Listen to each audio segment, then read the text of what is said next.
Very interesting looking armor. All right, then. I'm listening. Little secret? Talk to everyone. Latest rumors. Our new Mage Lord, Master Aryan, has done a lot for Tel Vos. Most of us are very happy with him.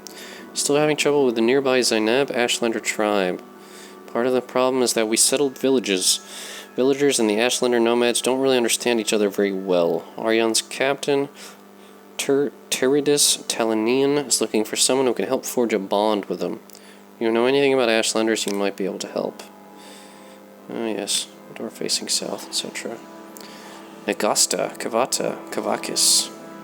Interesting books. More things he would like to own someday. Obviously can't steal them with him right there. 36 Lessons of Vivek, Sermon 11. Nagasta, Kavakis. Wow. Obscure text in the language of the Slode, purportedly written by the second era Western necromancer Nagasta. It's all in gibberish that he really can't understand. 36 Lessons of Vivek, Sermon 11. 36 Lessons of Vivek, Sermon 11. How long is it? 6 pages. Not bad. These were the days of Restdania, when Chimer and Dwemer lived under the wise and benevolent rule of the Almcivili and their champion, the Hortator. When the gods of Aloth would retreat onto their own to mold the cosmos and other matters, the Hortator would at times become confused. Vivek would always be there to advise him, and this is the first of the 3 lessons of ruling kings. The waking world is the amnesia of dream. All motifs can be mortally wounded. Once slain, themes turn into the structure of future nostalgia. Do not abuse your powers, or they will lead you astray. They will leave you like rebellious daughters. They will lose their virtue. They will become lost and resentful, and finally become pregnant with the seed of folly. Soon you will be the grandparent of a broken state. You will be mocked. It will fall apart like a stone that recalls that it is really water. Keep nothing in your house that is neither needed or beautiful. Ordeals you should face unimpeded by the world of restriction. The splendor of stars is Ayem's domain. The selfishness of the sea is Set's.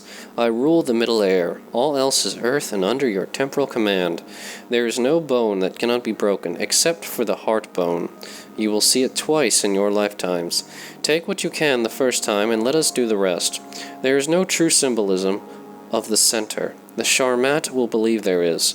He will feel that he can cause years of exuberance from sitting in the sacred, when really no one can leave that state and cause anything more but strife.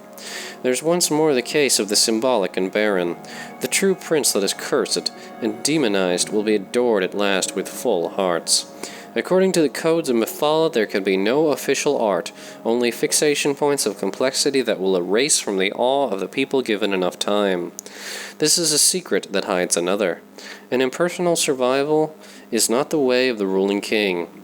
Embrace the art of the people and marry it, and by that I mean secretly have it murdered. The ruling king that sees in another his equivalent rules nothing. The secrets of weapons is this. They are the mercy seat. The secret of language is this. It is immobile. The ruling king is armored head to toe in brilliant flame. He is redeemed by each act he undertakes. His death is only a diagram back to the waking world. He sleeps the second way. The Sharmat is his double, and therefore you wonder if you rule nothing. Hortator and Sharmat, 1 and 1, 11, an inelegant number. Which of the ones is the more important? Could you ever tell if they switch places? I can, and that is why you will need me. According to the codes of Mephala, there is no difference between the theorist and the terrorist. Even the most cherished desire disappears in their hands. This is why Mephala has black hands. Bring both of yours to every argument. The one-handed king finds no remedy. When you approach God, however, cut both of them off. God has no need of theory, and he is armored head to toe in terror. The ending of the words is Alm Sivi. Interesting. What a curious statement. Curious text. Abreel will think about that one.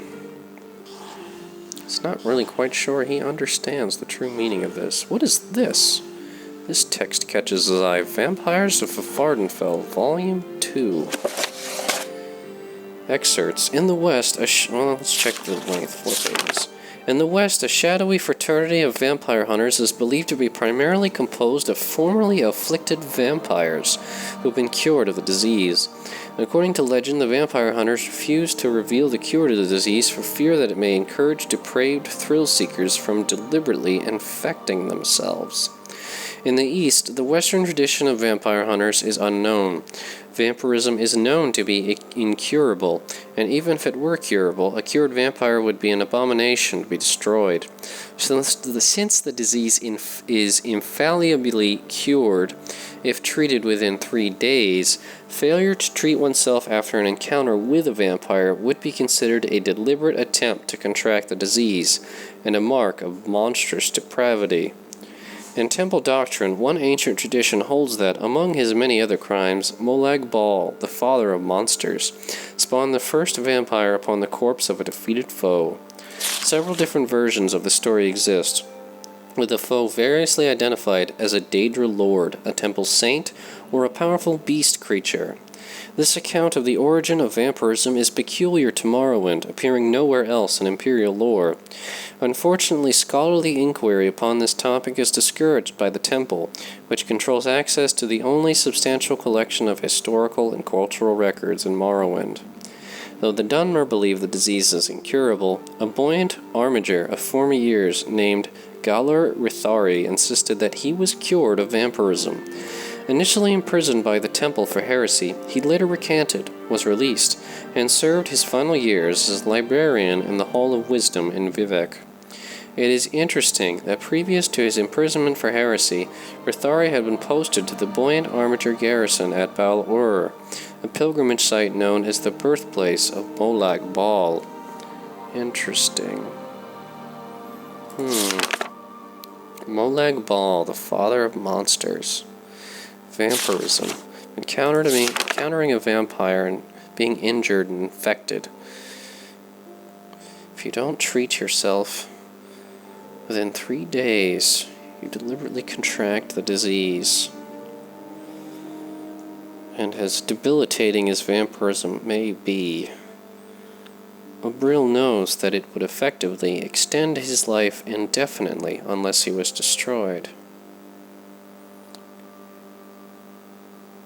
A mark of monstrous depravity.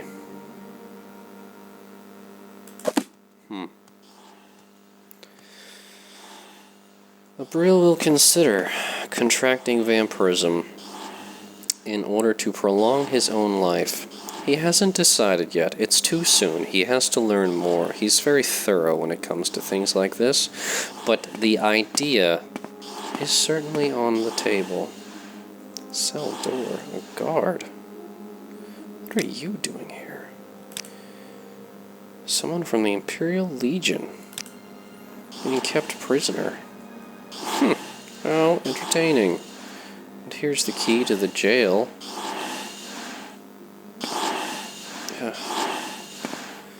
Never mind. I do not need to be getting involved with these fools. What is this? Ah, the services tower at long last.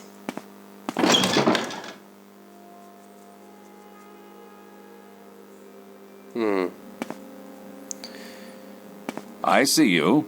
Hello. Yes, hello. You're an alchemist. You have a Grandmaster's retort, which is way beyond my price means, but at least I know where I can buy one now. If indeed I would be interested in doing that. Let's see, what do you have? You are also an alchemist, although you just have ingredients. Ah, Comberry is cheap and can be used to restore magicka. We'll buy that.